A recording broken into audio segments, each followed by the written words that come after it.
Hi, everybody. This is Rob Packard from Medical Device Academy. Today's video, live streaming, is going to explain how I go about actually finding the regulatory pathway for a device, and specific to the US market. We're not talking about other markets because it'd be a completely different process for the regulatory pathway for those markets.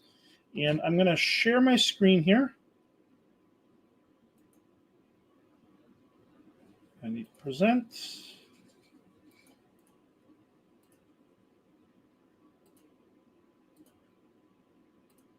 There we go. So what I'm showing on my screen here is the FDA.gov website. In the thumbnail that we were showing for this video, I had already shown a screen capture of a specific device classification. And the one I picked was a dental instrument. So, you know, the little picks that you put in the mouth, or if you had a mirror or something like that, they have different dental instruments that you use when you go to the dental office, and they're clean and they're disinfected, but they're reusable stainless steel medical devices. And so I thought I'd show people as an example how I go about finding that information. And because not everybody has all the same web pages I have bookmarked on their computer, I'm going to show you how you find the pages and navigate the FDA website. So the way we're going to start is we start at FDA.gov. So everybody should be able to type in FDA.gov, and it takes you to the FDA homepage, which changes fairly frequently. And then you go to the menu section on the top right-hand corner of the website right here, where I just made it highlight. Click on that. And it talks about the different, it has it broken up into sections. The section we want is medical devices specifically. So we click on that link. And then this is the medical device homepage for the FDA. It talks about a lot of different things, but you scroll down on the page and it takes you to databases. So you could go straight to the product code classification database, but the one I keep hyperlinked on my bookmarks is the all medical device databases, because I use all of them. So we're going to click on that one. And this is the page that I use all the time. And you can see recently, what have I looked at? Registration. I've looked at TPLC, registration listing, recognized consensus standards, recalls, product classification, 510Ks, de novo, 21 CFR. So I've looked at all of those recently from this browser. And that happens on a regular basis.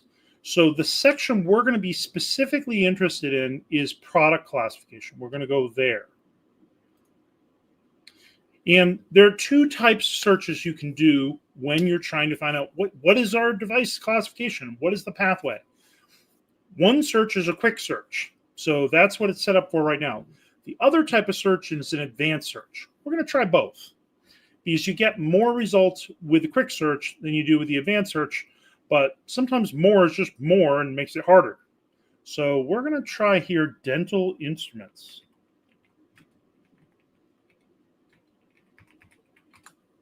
Okay, so it gave us 18 results. And if you want to see all of them, you have to, they unfortunately have changed their settings a little bit, and they don't have the ability to show more than 10 results. So you have to click on the number 2 to see the other page. So you can see if you had a lot of results, this might be more difficult. But the one we were looking for is this dental hand instruments right here. And that's what I showed, at least the top half of that was the screen capture in the thumbnail for this video. And you can see from this, the review, and you should be aware of what these different things are. So I'll go through each one and explain it. The first one gives you the name of the device. The second one gives you a description of the regulation, which is usually just a rewording of the first line. The third one is kind of important information, because it tells you who reviews this as a panel at the FDA and the medical specialty. Usually these are the same. In some cases, they're different. So usually the medical specialty might be a subgroup of the review panel. And then we have the product code. That 3-letter product code is the key code that determines what the classification is for your device and what the submission type is. In this particular case, this whole page is dedicated to DZN, and it's a 510K exempt device. So that means you don't have to submit a 510K for these dental hand instruments. Here's the regulation that describes those devices in more detail. it says they're class 1 devices, so they don't need design controls. But down here where it asks if they're GMP exempt, they're not. They're not a GMP exempt. So you still have to have a quality system and have a DMR and follow the quality system requirements except for design controls, which is limited to class 2 devices, except for a few devices that are listed in the regulation. So that gives you the overall. And then down below, they give you any specific standards that are applicable to this device. In this case, ISO 18556 is applicable, and it's specific to intraoral spatulas. I never realized they had a standard just for intraoral spatulas, but they do, and they give you the number, and it's recognized by the FDA. So that was fairly simple. But let's go back for a moment to the search page that we were originally on, where it gave us the option of a quick search or an advanced search, and try the same approach. But we know that it's dental because I want a dental hand instrument, so I'm going to do that. And I'm guessing that this one is probably a class 1 device because they're such low risk. And I'm betting they don't require a 510K, so I'll say they're 510K exempt. But I might not know anything else other than those 3 pieces, and I might be guessing on 2 of them. So let's see what that gives me. Wow, it gives me 175 different devices. And on the first page now, I've got dental hand instruments instead of being on the second page. But there's a lot more devices now. If I want to look at all of them, I can actually look at all of them, and I can manually go down the list and try to find what I'm looking for. So you might, if you're looking at a more novel type of device, and you know that it's going to be in a specific panel of review, like, okay, this is a general hospital item, or this is an IVD product. Maybe it's for hematology, or maybe this is for urology. If you know the panel that's likely, that review panel that's going to look at it, and you know whether it's going to be a class 1 or a class 2 device based on the technological characteristics of your device, that can really help you find the right product code when you really don't know if there is even a code for it. So that I actually used earlier this week as a strategy for a new client with a very novel device. There was nothing like it on the market. I knew that, but I knew who the panel would be, and I knew what similar products were sold by competitors. So by finding out what their product codes were and their regulations were, I was able to find a potential predicate. It's not a done deal. I have to still submit something to the FDA to make sure they agree with it being a potential predicate. But my original assumption is there's not going to be anything that's even close as a predicate. So every once in a while, you surprise yourself. And in this case, it was a 1992 510K that had been filed for a similar device. And I think I can use that as a predicate. So every once in a while, you get really lucky. In those advanced search terms, look for like a lot of companies will use that advanced search function to look for a way to get around a 510K. They'll look for a class 1 device that's exempt, which is what this was, the dental hand instrument. But in this particular case, I knew I wanted something that was 510K cleared. So I was looking for product codes that are 510K required as the submission pathway, class 2, because I knew it would be something that was automated and had software and had some functionality that was sort of medium risk. So I knew it would be class 2, I knew it would be a 510K, and I knew it was in general hospital, and that's what I needed to find it. And I just had to go through the hundreds of items on the list until I found one that would work. And hundreds of items is searchable, even manually. Dozens, no brainer, really easy. But there are thousands of codes for the FDA, so you got to search it in a systematic way and narrow down your list. Let's pick another thing. Like, let's say I'm a company, I'm making biological indicators. So we're going to go back and we're going to search for that. And I haven't done this search in advance, so we'll see if it backfires on me, but it probably won't. We'll even do a quick search to start. For whatever reason, my mouse is not cooperating, but we will try. Biological indicator. Okay, so this gave me 9 results, so it all appears on one page, and it gives me chemical, liquid, biological indicators. It gives me biological sterilization process indicators. It gives me reading device. It gives me all kinds of different choices, but these are class 2s and class 3s. And these are sensors. That's not what I'm looking for. I'm looking for one of these here, but we have one with indirect growth detection, indicator with recombinant DNA plasmids. They have a whole category for that now. Adjunctive use, that's not what we want there. That's completely something different. It's a glucometer. And then we have these two other more common biological indicators. But let's look at this recombinant DNA plasma one. That's the newest, latest, cutting edge. OWP is the product code. It requires a 510K. Here's the regulation number. It's class 2. And it is not GMP exempt, which you would expect. You would expect something with recombinant DNA and use moderate risk for a biological indicator. It's probably going to have quality system requirements for lot traceability, making sure the lot meets the performance requirements before you ship it out and release it. So a lot of requirements, labeling requirements. So it's going to be a class 2 device that requires a 510K. So that's how quick and easy that one was in the quick search. But it gave me 9 results. Now, if I looked up the same thing, if I go back to do a new search and I go under advanced search and I look under biological indicator, I should get fewer numbers. Yes, I did. I only got 4. So those erroneous results that were related to glucometers went away, disappeared. I'm only left with the 4. And you can see it basically is 3 different regulation numbers, all very similar. 2800 is the old one, and then these 2 are newer ones, 2805 and 2806.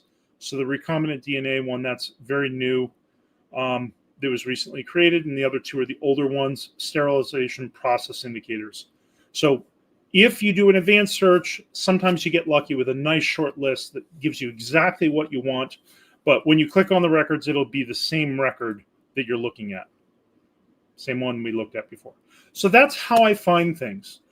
But I make heavy use of that this feature here, the review panel, picking which group. So if I were working on something for radiology, like a DICOM imaging system, that would be under radiology. They don't have a separate category for software. All of these could have software, but what is the panel? Cardiovascular device you have under here, but there could be software for that. Radiology, you could have software for that. Ophthalmology, you could have software for that. All these could have software. So just software is not a category. It's really organized by the part of the hospital that would use this. OBs, physical medicine, genetics, what part of the hospital, orthopedics, what type of doctor is going to use this device? That's how it's organized. That's one of the most important things to know about searching for things. Now, there's one more advanced tool that you can use that ends up being the strategy we use a lot. For instance, if I knew of a specific company that was making a product, so we're just going to pick, we'll pick one of the biggest companies in the world. There are basically 2 of the largest companies in the world that make sutures. U.S. Surgical and Ethicon are 2 of the biggest suture manufacturers in the entire world. So if I don't know what the code is for a suture, but I know who the company is, I can put in here U.S. Surgical, and I might know what a product is here. So I don't remember who owns the brand name Proline. It might not be them. It might be Ethicon. I don't remember. I think it's actually probably Ethicon, but we're just going to see what we get by typing in the product name here and see what we get. Didn't get anything. So I'm probably right that it's not U.S. Surgical. It's probably Ethicon. And then I'm going to put in proprietary name here, Proline. And voila, we got 6 hits, all for Ethicon, all for Proline Suture. And they have also Proline Mesh is another thing that's in there. So Proline Suture and Mesh is listed. But if I wanted to know, and probably I should have narrowed this down to suture, but here's a suture that's Proline. If I wanted to know what the pathway is for Proline Suture, I'm not going to be able to call it Proline because that's a brand name, but I can have it be the polypropylene non-absorbable synthetic suture. That's the general product code. So if I'm making a knockoff of Ethicon's Prolene suture, I would need to know what product code is. So it's going to be GAW is the code. When I click on that link, it tells me suture non-absorbable synthetic polypropylene, and then they word it slightly different on the regulation: non-absorbable polypropylene suture, surgical suture. It's under general and plastic surgery rather than general hospital. So things that are used more in surgery are general plastic surgery, whereas equipment like a table or a bed, chair, those are more general hospital. Like a wheelchair would be general hospital. Might even be personal use in there too. And then GAW is the product code. It requires a 510K. It has a regulation here, and it tells you that it's not GMP exempt, so you have to have a quality system for it. So that's how we find different pathways. You can either search by the product classification, or you can search, and when you do product classification, you can search by either the quick search or the advanced search, and you can also search in under the registration and listing database, which is where we started there. We were in establishment registration and listing. When you search through that database, it allows you to search by brand names. It allows you to search by company name. It also will let you pick the establishment type, so you can pick whether it's a contract manufacturer or an importer or whatever. So if you know who the distributor is that's importing a product from overseas, but you don't know who they're importing it from, that might be another way you can search for that. But there's a lot of different tools in the registration listing. If you can't find it with the product classification, I use the registration listing, and then once I've figured out what the 3-letter product code is, then I have exactly what pathway it's going to be. When you can't find anything, if you exhaust all your options, it didn't work under product classification, didn't work with in a quick search, it didn't work with an advanced search, you couldn't find a competitor, you did a Google search, couldn't find anything, then you might be forced into a situation where you either have to propose something to the FDA in a 513G and see how they respond, what they think it's going to be. So a 513G is actually called a classification request. It actually costs a little bit of money, but it's cheaper than your 510K is. And the FDA responds with an official form letter that says, this is what your product classification is, this is why, and they might even provide you with some advice on what you might consider as a potential predicate for your device based on the technological characteristics and indication for use that you're proposing. Unfortunately, with a 513G, you do not get the choice of saying, well, what if I change this? What would be the answer then? They say, why don't you submit another 513G and we'll tell you. So it's not you can negotiate with the FDA to come up with the answer you want. It's you decide what your instructions are, what the intended user is, what the indications are, and you provide that information to the FDA with a device description and draft user manual, and they'll give you what the classification should be in the pathway. So that's the expensive route. The way we did it just now works for most products. It's only the really novel products that require the other route. I hope that answers all your questions. Please share this with anybody that you know of that's struggling to try to figure out what's the regulatory pathway. Anybody that's starting a medical device company, they should know exactly what this is, come up with the answer, and then test it. Ask a regulatory expert if they agree or they found some mistake that you might have made, because it's easy to make mistakes if you're not trained on how to do this. And if you want us to do it, please contact us. Go to medicaldeviceacademy.com, and the contact us page has hyperlinks so you can schedule a meeting with myself or Lindsay Walker, our director of sales. Have a great weekend. Bye-bye. Oh, wait, before I go, Rick Stockton left some comments. I wasn't looking at my other screen. We're in luck. So Rick says, cool thing. In my lifetime as a mechanical device contract designer, I never use this site, and knowing what it is and the resources it contains can be a great resource. So he's absolutely right. A lot of people don't use this database. They rely on regulatory consultants to help them. But if it's a common device out there, it's often very easy to do these searches yourself. And you can be very confident if you know the competitor product, you'll be able to find a registration listing for that product. So Rick also says, when I need to keep my client informed about how to design change might affect his devices. Yeah, so it was just, he kept on, it's part of the earlier comment here that I'd read off. He went on to say a little bit more. So whenever you're thinking about adding a new feature to a device, or you're developing a new device from scratch, this should be part of that planning process right in the beginning when you come up with a regulatory pathway, not wait until you've already designed the device and then figure out what the regulatory pathway is. You don't want to find out that, oh, this is a PMA for this product. And that's happened to some of our clients. They came up with a new IVD test and they found out, whoops, that's PMA. We don't want to do that. So it's really valuable. Investors do look for, you've done a thorough job of the route to commercialization. You've documented it as a regulatory pathway. The other thing they'll look at is reimbursement. So that's a completely different topic that requires a completely different set of databases and different consultants that are experts in that area. But thank you very much for participating, Rick, and I'm glad you found this helpful. And please share it with other people that might need help. Bye-bye. Have a great weekend.